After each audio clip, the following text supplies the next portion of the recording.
Today's scripture reading is from the book of Mark, chapter 4, verses 26 through 29, and you can follow along on the screen behind you in your Bibles. He also said, "This is what the kingdom of God is like. A man scatters seed on the ground. Night and day, whether he sleeps or gets up, the seed sprouts and grows, though he does not know how. All by itself, the soil produces grain. First the stalk, then the head, then the full kernel in the head. As soon as the grain is ripe, he puts the sickle to it, because the harvest has come." This is God's word. So you guys may remember that we are going through the Gospel of Mark. Mark was associated with the company of early disciples. He was not one of the 12, but he was an associate of those. And probably as a young man, he had experiences with these followers of Jesus. He may have met Jesus and engaged him himself.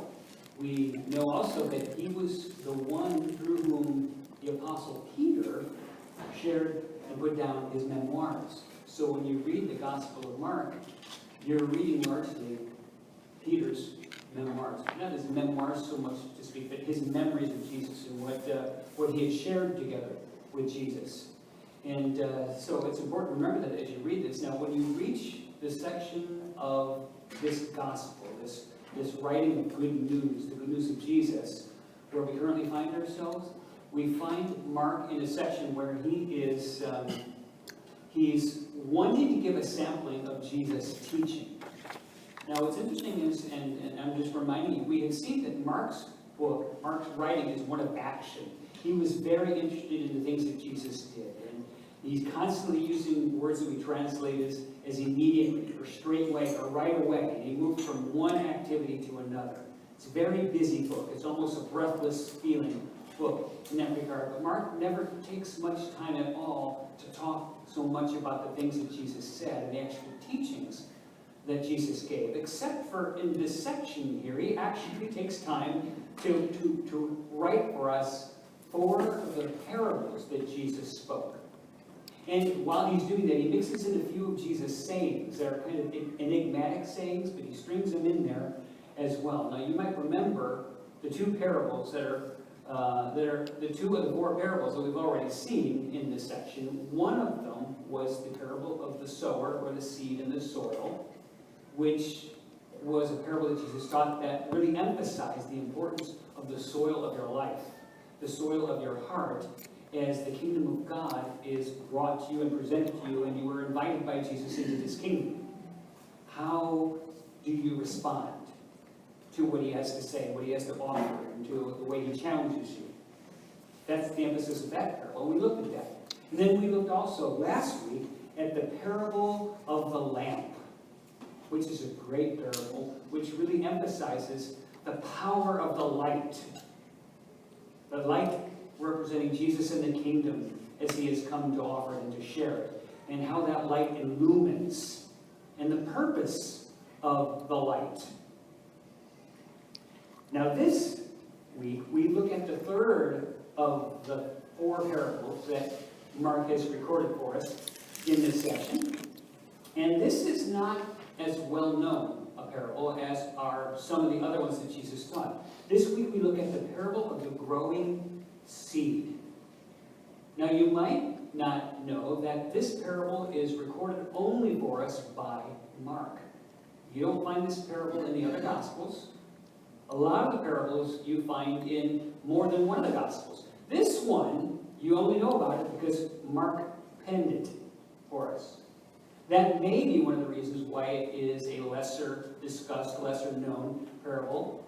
I don't know if that's the reason or not. It might contribute to that. But even though it is not such a well-known parable, I would say it's well worth our attention because it's a very important parable. Now, what's interesting is that Jesus actually introduced the parable by saying this. He said, "This is what the kingdom of God is like." Now, that ought to tell us all kinds of things. That ought to give us some clues. He's going to draw a picture for us to explain some things we might not grasp. about the kingdom, because he's painting a picture. It's like this, you guys. So it might tell you that apparently we need some help grasping this kingdom. And we're supposed to learn from the picture that he gives us. Now let's think. If you were a first century Jew, if you were alive in your 30s, your 40s, your 50s when Jesus was teaching this, and you were sitting in the crowd and you were listening, and as Jesus mentions the term kingdom, what concepts might have first come into your mind? They were probably ideas like Rome. Rome was the kingdom. Rome was the power. Rome was the authority, and it was not a welcome power and authority for these Jewish folks. So the idea of a kingdom would have connoted things like that. Or it might have brought to their minds the armies of Egypt. The fantastic, beautiful chariots and the sleek horses, the powerful horses that filled the armies of Egyptians. Or it might have even brought to the mind of these first century Jews their ancient history, when they had their own kingdom, with their own glorious and heralded kings. Guys like David and his son Solomon. Guys under which their kingdom, their own kingdom, flourished and was expanding, conquering other peoples, spreading over a vast territory.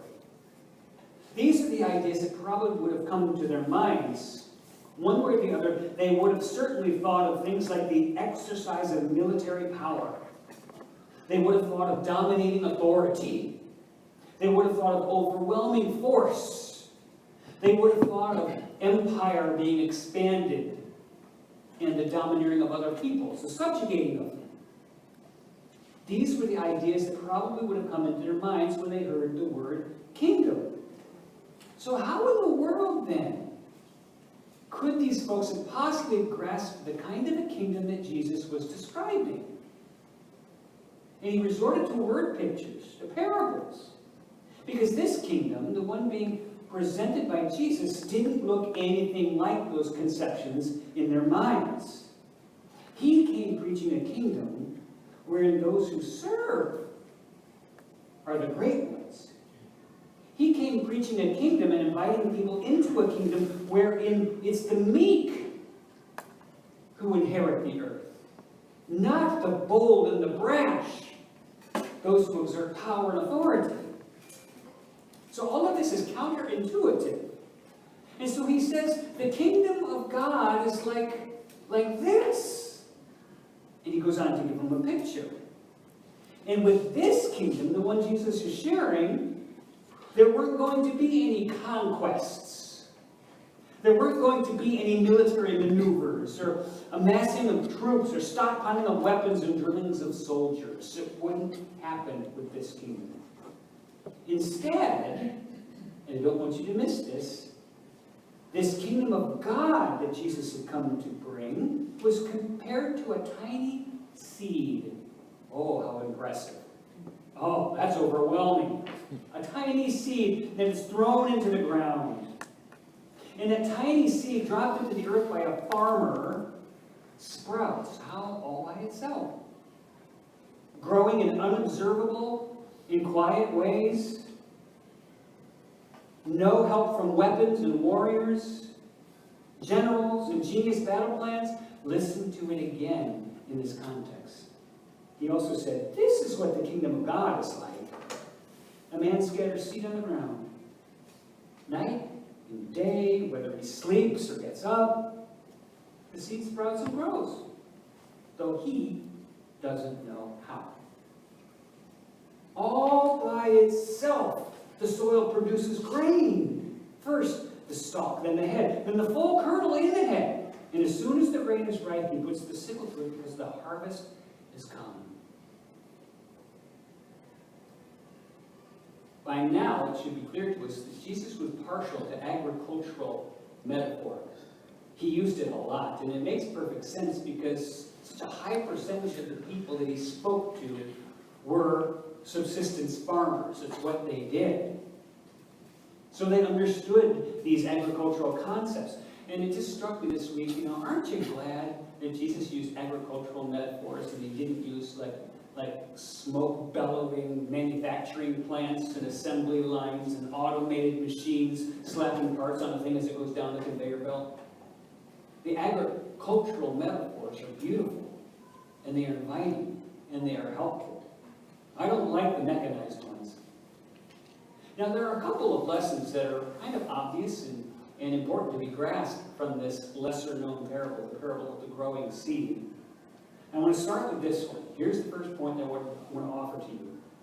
I want you to pay attention to the potency or the dynamism of the kingdom of God as Jesus presents it in this parable. Let's say it this way. The kingdom of God will grow. The kingdom of God will grow, and this despite your being on board with it or not. Sorry to say that. This despite the apparent oddity of its approach in this world. This despite all of the unseen forces that are trying desperately to keep it from growing. But the kingdom of God will grow. Look on the screen. I found a couple of photos that I wanted to share with you because I think they help you understand what Jesus is trying to say in this parable. That cracks me up. Almost like the asphalt. That plant is sprouted through asphalt and is splitting it. How in the world? Think about the force. Think about the dynamism of that seed as it sprouts and it begins to grow. Now look at the next slide. If you don't do something about that plant, I don't know if you can see this well enough, but this cracks me up. This is healthcare workers on her way to work. She's walking across a sidewalk that is completely torn up by the power of the growth of this plant, which is turned into a tree. Look at the sidewalk. This, of course, comes from an article that was talking about the way trees are doing this in certain suburbs in LA. And John, what do we do about this stuff? It has to be taken care of. The power of the growth, the power of this agricultural, biological, whatever word to use, force, this growth. William Barclay had something to say about this powerful growth, and we'll put this on the next slide. It says, there is nothing so powerful as growth. This tree can split a concrete pavement with the power of its growth. A weed can push its head through an asphalt path. Nothing can stop growth. It is so with the kingdom of God.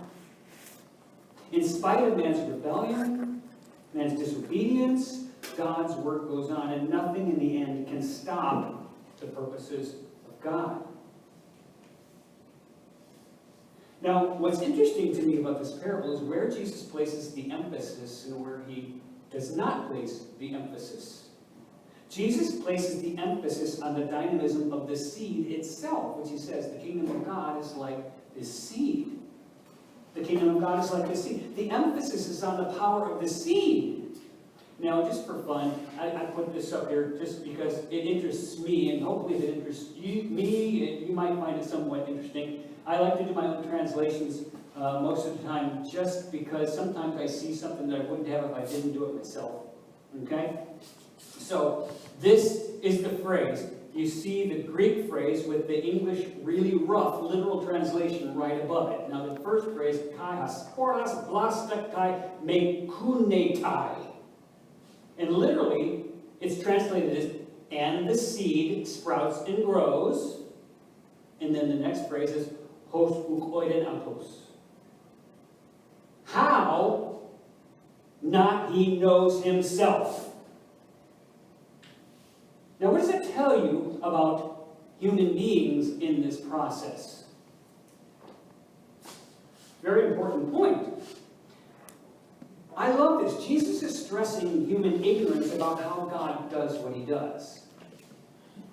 Now, it's a little subtle there, but it's there for us to see. Human ignorance about how God does what he does. The word order is important. How? He knows not himself.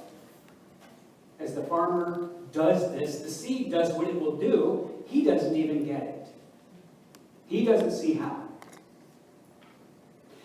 Now, what's fascinating to me is that you and I are not really comfortable in that role. I think people want to feel as though we've mastered things like this. We want to feel as Though, you know what, if I just do this in the right way, at the right time, in the right context, then growth will happen. I want to convert this into a formula that I can command at will. So that if I just do these things, I can be assured of, we want to control it. It speaks of control, it speaks of power. But clearly, in the parable, the power of the farmer is de-emphasized by Jesus. The power is in the seed. It's not in the farmer. Now look at the next phrase. I just sort of continued this translation thing. Look at the first word, in white, the Greek word. Can you tell me what word that looks like to you? Automatic.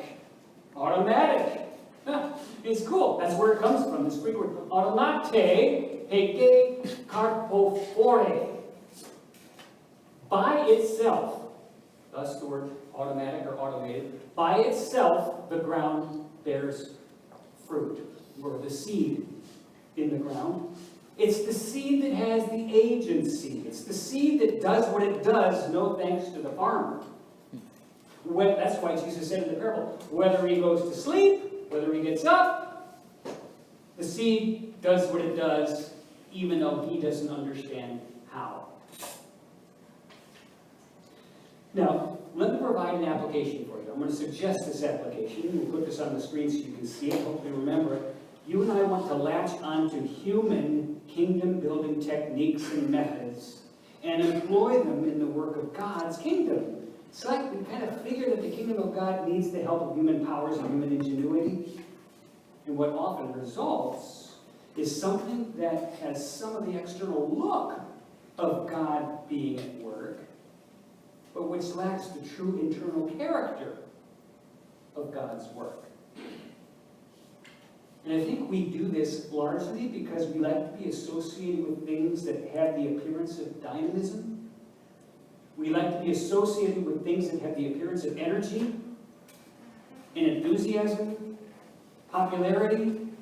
We like to be associated with things that have a buzz going on about them, that have this aura of growth about them. And so what we often do is resort to things that create a sense of those things, even though they are not the result of any true spiritual work. They're the kinds of things that build a dry cleaner business, the kind of thing that build the business of a new age shop on the corner.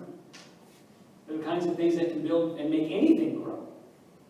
And we try to latch onto them and bring them to bear within the church or larger in the kingdom of God because we long for that feeling, wherein they really don't necessarily produce true spiritual work. So, just to remind you, the farmer does not have the magic to make the seed grow. Now, the farmer can plant the seed, the farmer can water the ground, the farmer can pull the weeds, the farmer can do stuff to improve the context, but the farmer does not have the stuff to make the seed actually do what the seed does. That's the power of the kingdom of God. Now, I say this because I wanted to encourage you. And I wanted to relieve you in a certain sense, that it doesn't rest on your shoulders in that sense. Because you cannot make it grow. Now I want to move on to a second point. One, the kingdom of God will grow. It is dynamic and it is powerful. Now a second thing I want you to latch onto is this. Some phases of kingdom growth will be imperceptible to us. Now, I wanted to camp here for a few minutes. Say this, the kingdom of God is growing. It will grow. But at times, you might not know it by what you see. At times, you might not know it by what you see. In other words, think about the seed in the earth. There are things going on with that seed as it lies under the ground that are frankly a mystery to you. You don't know what it's doing. You don't know how it's doing what it's doing. You don't even see anything. It hasn't poked up through the soil yet. But there's a lot of important stuff going on down there. That does not mean that the seed isn't growing just because you can't see it. It's because there's nothing that you can observe at the moment. I have had this maybe you have too. You're doing something in the yard and you dig up a seed that was in there and you find that that seed is split and it was actually doing something was growing out of the split in the seed, but it hadn't poked through the ground yet and you didn't know it. Okay, let that be represented to you as some things. First of all, let that make you think about the Holy Spirit at work in an individual heart. Think about that. You can't see anything. Does that mean nothing's going on? No. Now, make that application in this sense. What about the work of a church in the community in which it is planted? Just because you don't see anything, does that mean that there is nothing of God happening? It does not mean that. And I think about this in terms of missionaries who invest entire careers in areas where we would qualify as hard soil. And then a missionary invests 25 or 30 years there and has very little to show in terms of what you might call quantifiable fruit. Is it a fair assessment then for me or for you to say, well, that was a waste of a life? That is not a fair assessment, especially when you keep in mind this parable. What does this parable tell us about the way the kingdom of God grows? Now I want to take it a step further, beyond growth that might not be seen by you. I would tell you that sometimes there is growth going on that you can see, but you might not call it growth based upon what you're seeing. You're seeing something, but the last thing in the world you would call it is growth. And you're thinking, like, what are you talking about? I recall Jesus' words from John chapter 12 when he said, unless a kernel of wheat falls to the ground and dies, it remains a single seed. But if it dies, it produces many seeds. Now the last thing you think when you see something die is, wow, look at the growth. You get it? You would not conclude that. Sometimes as God works, as God's kingdom is growing, whether it's in you or in the community or in the world, it feels like something is dying. You might have felt that something in you is dying, and the last thing you would call it is kingdom of God growth. But you don't know what God knows. This may be a part of growth. God may have to clear away old stuff in order for new stuff to grow. One of the things that's always puzzled me is times when I've been in Africa, every time I go, I see fields that have been set on fire, just a scorched earth policy. It's kind of weird. It's like, people maybe who have a background in agriculture know what this is doing, but they actually, and what's funny is I've actually asked Africans, why are you burning the field? And half the time they don't even know. Some say it promotes growth for the future, some say it's to get rid of snakes and rats. But doing some reading, you find that, there is a theory that you burn off the current agricultural growth and it makes way for healthier production in the future. Now, it has some downsides too, okay? But when you think about that, if that is so, burning off the current growth makes way for more and better production in the future. Let's apply this to this metaphor that Jesus is using about the growth of the kingdom of God. Sometimes God may need to clear away old stuff in order to produce new stuff. And that feels like dying to you. Which is not something you would necessarily opt for. I want to share a story with you. Some of you guys will be familiar with this. This comes from one of the books in C.S. Lewis's The Chronicles of Narnia, the most famous of which is The Lion, the Witch, and the Wardrobe. But there's another one called The Voyage of the Dawn Treader. And in The Voyage of the Dawn Treader, and I'll put up the book cover there, some artistic rendering of one of these episodes in The Voyage of the Dawn Treader, there is a character named Eustace, and Eustace is a spoiled, rotten, selfish, mischievous brat. And I found a fascinating discussion of a particular instance about Eustace in this book that was fascinating to me. Actually, this was written by an Iraqi woman, as she engaged with this particular story of Eustace in the Voyage of the Dawn Treader. So what I'm going to read for you is her setup of a particular quotation from the book. So try to keep this in mind. This is an Iraqi woman who has become a Christ follower, telling you about this particular episode about Eustace in this thing. And keep in mind we're talking about the growth of the kingdom. And sometimes what you see does not look at all that growth. Eustace is a rotten boy, she writes, and he's found himself in possession of a large fortune. And he imagines the life and comforts he could now enjoy. And in his comforts, he falls asleep with his treasure. And when he awakens, Eustace is no longer a boy. He's turned into a dragon, which is the outward manifestation of his inward greed and selfishness. There's a gold bracelet that he put on his arm when he was a boy, which is now constricting his leg as a dragon.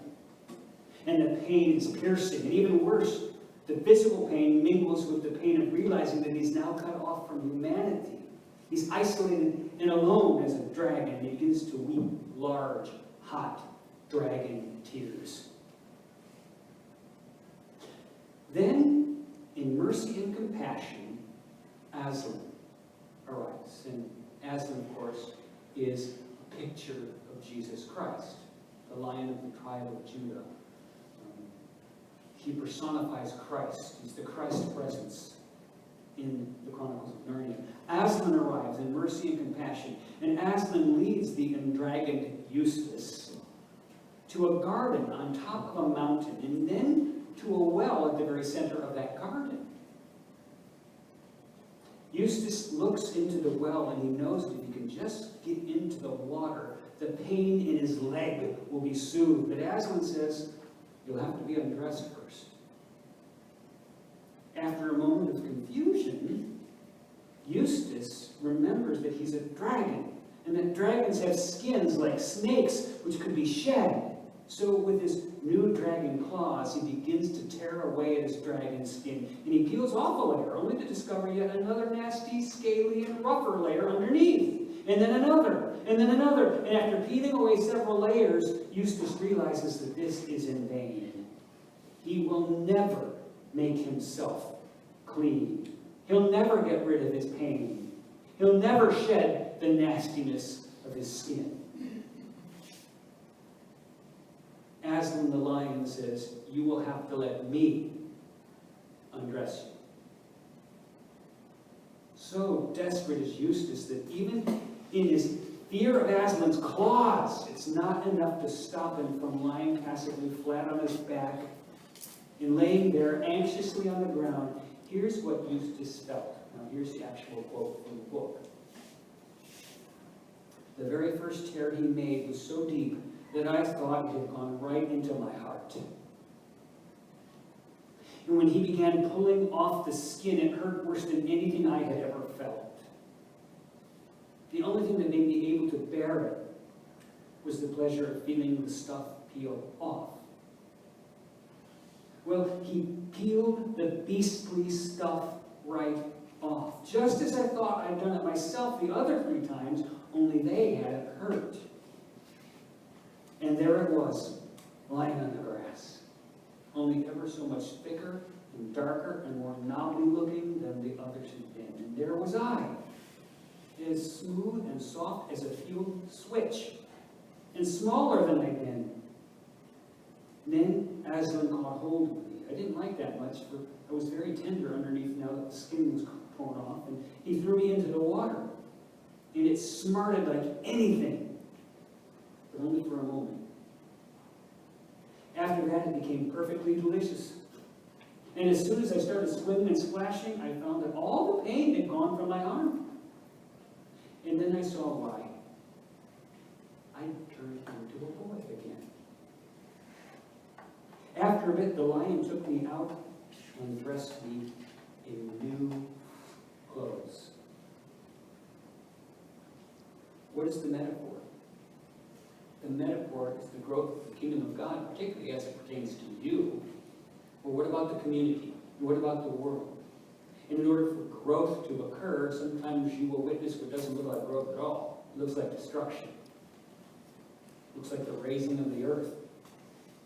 In order for the new to occur, do you trust God with that? Can you look at your present life, your present circumstances, and acknowledge that maybe this is the removal of old that has to go? It's not quick and easy and painless. But God has promised that He will grow His kingdom. So the growth of God's kingdom in your life and in the community and in the world may at times be indiscernible to you. Does it have to be? And at times it may not look at all like growth to you. But rest assured, what does the parable teach? God's kingdom will grow. Now we'll have more to say about this next week. There's so much more to say. And we've been imbalanced in this. I hope to bring some more balance to it next time as we continue that thought and then go into the following parable, which is the parable of the mustard seed, and how these things work together as Jesus shared them. For now, let's bow in word of prayer.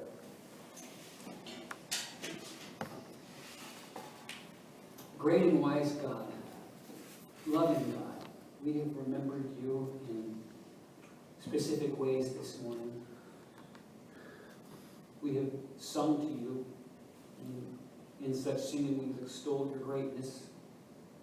We have prayed to you. Maybe we haven't thought about it, but the very act of praying gives away our neediness, and it exposes our acknowledgement that you are apparently the only one who can do anything about the things we're wanting. Father, we have remembered you in the symbols that Jesus has given us, which remind us of the specialness of Jesus and his death,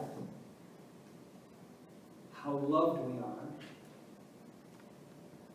and whose we are as we live our lives in this world. Lord, we've reminded ourselves that it is not we ourselves, but it is we as a community who are following Jesus. And Lord, we've been reminded this morning of how it is that you grow your kingdom in ways that are not necessarily understandable to us. They're not masterable by us. Sometimes they don't fit the picture that we have in mind of what growth should look like. And help us to remember that it is your kingdom and it is your power. We do thank you for allowing us to partner in scattering seed, watering, and seeking to pull weeds, but the power is yours. Thank you, Father, for allowing us to assemble together this morning. Thank you for the brotherhood and sisterhood that we as the Church of Christ share. I pray that we would be good sisters and brothers to one another. And I pray that we would represent you well in the world as we go about daily life. This is our prayer, and we lift it up to you in the name of Jesus, our Savior.